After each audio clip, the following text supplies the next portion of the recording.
ওমরের একটা ওমর দিয়ে দাও। পথিমধ্যে ওমর ফারুক রাদিয়াল্লাহু তাআলা আনহু, তার নাম হলো আব্দুস শামস, বাড়ি থেকে বের হয়ে তার বন্ধু নাইমের সাথে দেখা। ওমরকে জিজ্ঞাসা করে নাইম, ওমর তুমি কোথায় যাচ্ছ? কয় বন্ধু তোমার কাছে বলে আমার লাভ হবে কি? আমি খোলা তরবারি নিয়ে মুহাম্মাদের কল্যাণের জন্য রওনা দিয়েছি। কথা বুঝেন? কথা বুঝে আসে তো? এবার বন্ধু নাইম বলে, ওমর মুহাম্মাদের কল্যাণে যাবা তো ভালো কথা, নিজের ঘরটাকে তুমি আগে সামলাও। এবার ওমর ঘুরে দাঁড়াইছে, বন্ধু কি বললেন? কয় তোমার বোন ফাতেমা এবং তোমার ভগ্নিপতি তারা মুসলমান হয়ে গেছে। ওমর রাগ হয়ে বোনের বাড়ির দিকে গেলেন। ঘরের দরজায় কড়া নাড়ার সাথে সাথে ঘরের দরজা খুলে দিলেন খাব্বাব ইবনে আরস, আল্লাহ নবীর সাহাবী, ওমরের বোন এবং ফাতেমা।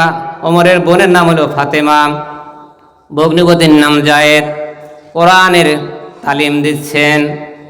বোনকে ডাক দিছে, বোন ফাতেমা তুমি নাকি মুহাম্মাদের মন্তর শিখেছ, তার হাতে নাকি বায়াত গ্রহণ করেছ? বোন বলল, ভাই ওমর, মুহাম্মদ তো সত্য নবী, তার উপরে যদি আমি ঈমান গ্রহণ করি তাতে ক্ষতি কি? ওমর চাবুক দিয়ে বোনকে প্রহার করলেন, মুখমণ্ডলে দিয়ে রক্ত ঝরছে। ভগ্নিপতিকে আঘাত করলেন, উভয়কে ধরাশায়ী করে মাটিতে তারা পড়ে গেল, রক্ত ঝরছে। ওমর বোনকে ডাক দিয়ে বলে, ও বোন ফাতেমা, তুমি যে কলেমাটা পড়েছো মুহাম্মাদের কাছে, কলেমাটা কি তুমি আমাকে একটু পড়াইতে পারো?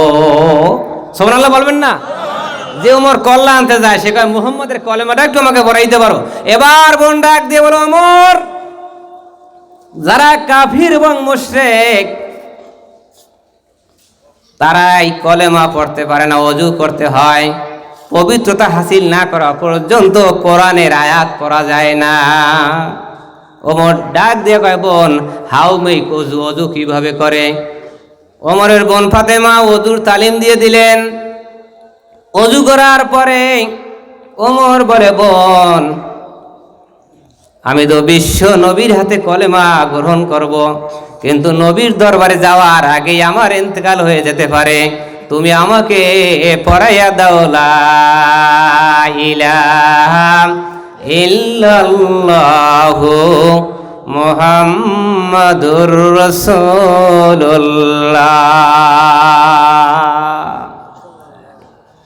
কবির কণ্ঠে মিলাই বলতে হয়, ঝিনুকের মাঝে থাকে যেমন মতি, কলেমা শাহাদাতে আছে নূরের জ্যোতি।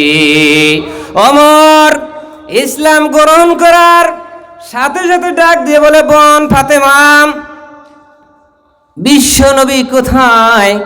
আমাকে একটু পথ দেখাই দাও, আমি বিশ্ব নবীর দরবারে যাব। ওমরের বোন বিশ্বাস করতে পারে না, যে লোক খোলা তরবারি নিয়ে বিশ্ব নবীর কল্যাণের জন্য বের হয়েছে। শুধু এতটুকু বলে দিলেন, বিশ্ব নবী এদিকে গেছেন, দ্বীনের তালিম দিচ্ছেন। তখন আব্দুল্লাহ ইবনে আরকানের বাড়ি সর্বপ্রথম মাদ্রাসা, যার ঘরে বসে বিশ্বনবী কোরআনের তালিম দিতেন। ওমর ঘোড়ার পিঠে চড়ে রওনা দিয়ে আব্দুল্লাহ ইবনে আরকানের বাড়ির দিকে যাচ্ছে। সাহাবীরা দূর থেকে দেখে যে ঘোড়ার পিঠে ওমর আসতেছে। বিশ্বনবীকে বলেন, ইয়া রাসূলুল্লাহ আপনি একটু ঘরের ভিতরে যান, ওমরের হাতে খোলা তরবারি দেখা যাচ্ছে।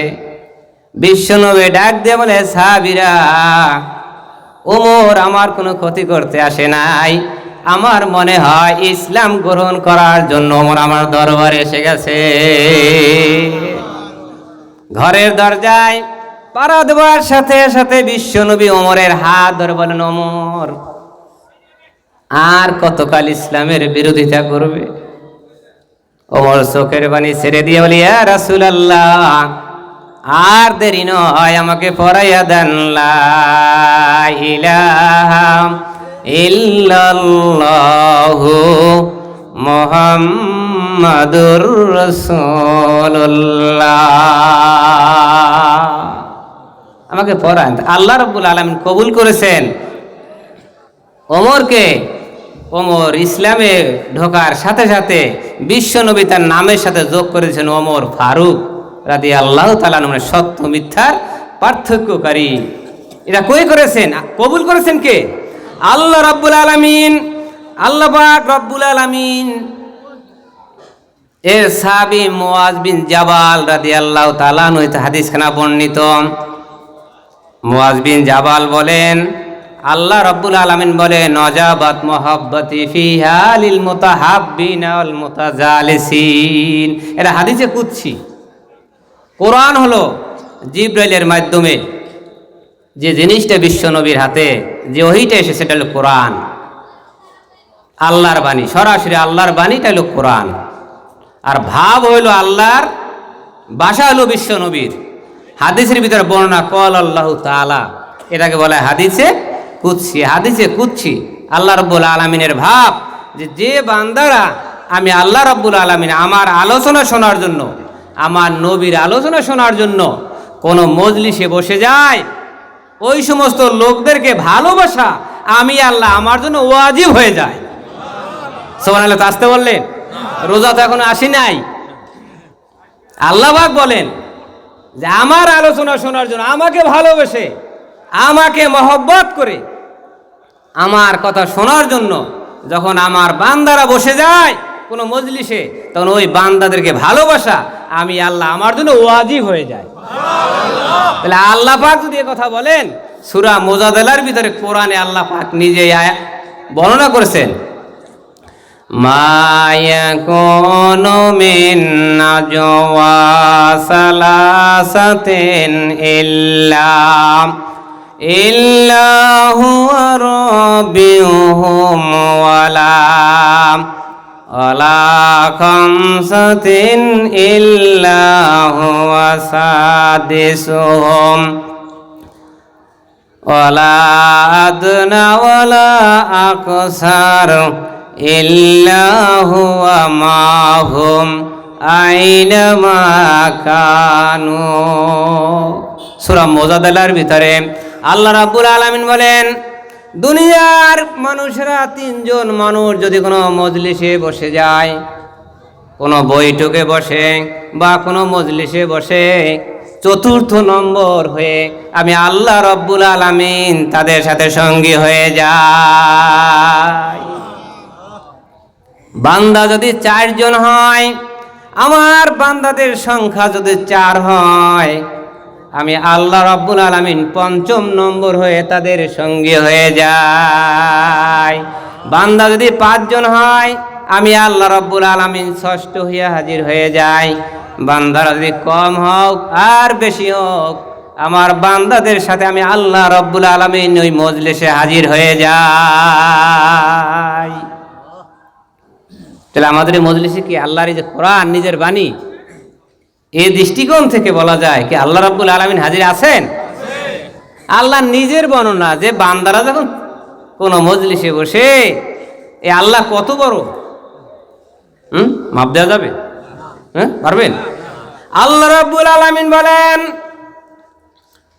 قُلْ لَوْ كَانَ الْبَحْرُ مِدَادًا لِكَلِمَاتِ رَبِّي لَنَفِدَ الْبَحْرُ قَبْلَ أَنْ تَنْفَدَ كَلِمَاتُ رَبِّي وَلَوْ جِئْنَا بِمِثْلِهِ مَدَدًا। সূরা লোকমান। আল্লাহ রাব্বুল আলামিন বলেন, নবী আপনি বলে দেন আমি কত বড় আল্লাহ, কত বড় আমার শান। সারা পৃথিবীর পানিকে যদি কালি বানানো হয়, এই কালি দ্বারা আমি মাওলা আমার প্রশংসা লেখা যদি বান্দা শুরু করে দেয়, প্রশংসা লিখতে লিখতে ওই কালিগুলো শেষ হয়ে যাবে। অনুরূপভাবে পানিকে যদি আবার কালি বানানো হয়, ওই কালিও আমার প্রশংসা লেখার কাজে শেষ হবে, কিন্তু আমার প্রশংসা আর কোটি ভাগের এক ভাগ লেখা শেষ হবে না। আমি এত বড় আল্লাহ। আল্লাহ রাব্বুল আলামিন এই আয়াতের তাফসিরে মুফাসসিরে কেরাম বলেছেন আল্লাহ পাক কত বড়। আল্লাহ পাক বলেন ওয়াসিয়া কুরসিয়ুস সামাওয়াতি ওয়াল আরদ। বান্দা আসমান এবং জমিনকে যদি চেয়ার বানাইয়া দাও, আসমান এবং 7 তবক আসমান 7 তবক জমিনকে যদি চেয়ার বানাইয়াও দেওয়া হয়, আল্লাহ রাব্বুল আলামিন বলেন আমি মাওলা আমার বসার জায়গা হয় না। আমি এত বড় আল্লাহ। আল্লামা ইকবাল রাহমাতুল্লাহ আলাই সুন্দর করে বলেছেন মান্না গুঞ্জম দর জমিন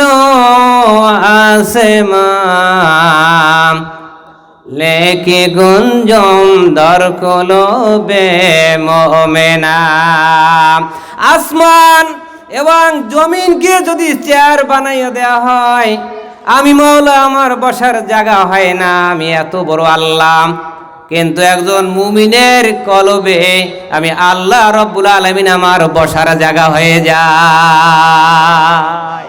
হাদিস আছে কুলুবুল মুমিন আরশুল্লাহ, মুমিনদের কলব হলো আল্লাহর আরশ, সমতুল আরশের মতন। আল্লাহ কত বড় প্রমাণ পাইছেন? হ্যাঁ, আসমান জমিনকে চেয়ার বানাই দিল, বসার জায়গা হয় না। আল্লাহ রাব্বুল আলামিন আমাদের মজলিসে আছেন। আল্লাহ পাক যাকে দিনের জন্য কবুল করে নেন, তার দিনের আলোচনা, কোরআনের আলোচনা, হাদিসের আলোচনাটা শোনা কি হয়? তৌফিক হয়। কোথায় হাজার হাজার মাইল দূর আরব ভূখণ্ড থেকে, কোথায় হযরত বেলালের বাড়ি, কোথায় খাব্বাব, কোথায় সোয়াইব, তারা বিশ্বনবীর দরবারে এসে মুসলমান হয়ে হযরত বেলাল, যে বেলাল ছিল গোলাম, হাবশী লোক, সবচেয়ে কুৎসিত, কালো, নাক চ্যাপ্টা, তোতলা, উমাইয়া ইবনে খালফের গোলাম, কিন্তু ইসলাম গ্রহণ করার কারণে তার নাম হয়ে গেল হযরত বেলাল। অথচ যেই লোকটার কোলে কাকে করে, যার সংসারে খাবার দাবার খেয়ে বিশ্বনবী বড় হইলেন, অথচ তার ঈমান নসিব হলো না। বিশ্বনবী বর্ণনা করেছেন, তার চাচাকে বলছেন, চাচা আপনার কোলে আমি বড় হয়েছি, বাবাকে দেখি নাই, 6 বছরে মা হারাইছি, 8 বছরে দাদাকে হারাইছি, তারপরে আপনি লালন পালন করেছেন, আপনার ঘরে আমি খাবার খেয়েছি, বড় হয়েছি, আপনি আমার হাতে বায়াত গ্রহণ করেন। আবু তালেব বলেছে, মোহাম্মদ আর যা কিছু বলো মানতে রাজি আছি, কিন্তু যদি আমি মুসলমান হই আমাকে কাপুরুষ বলবে। যখন 11th আওয়ার মুমূর্ষ অবস্থা, কানের কাছে গিয়ে বলছে, চাচা আপনার তখন শেষ সময়, আপনার জোরে বলার দরকার নাই, আস্তে আস্তে আমার কানে শুধু আপনি কলেমার দাওয়াতটা গ্রহণ করে, কলেমাটা গ্রহণ করেন।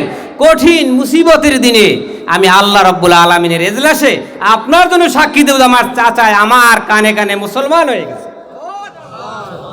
বলে মোহাম্মদ,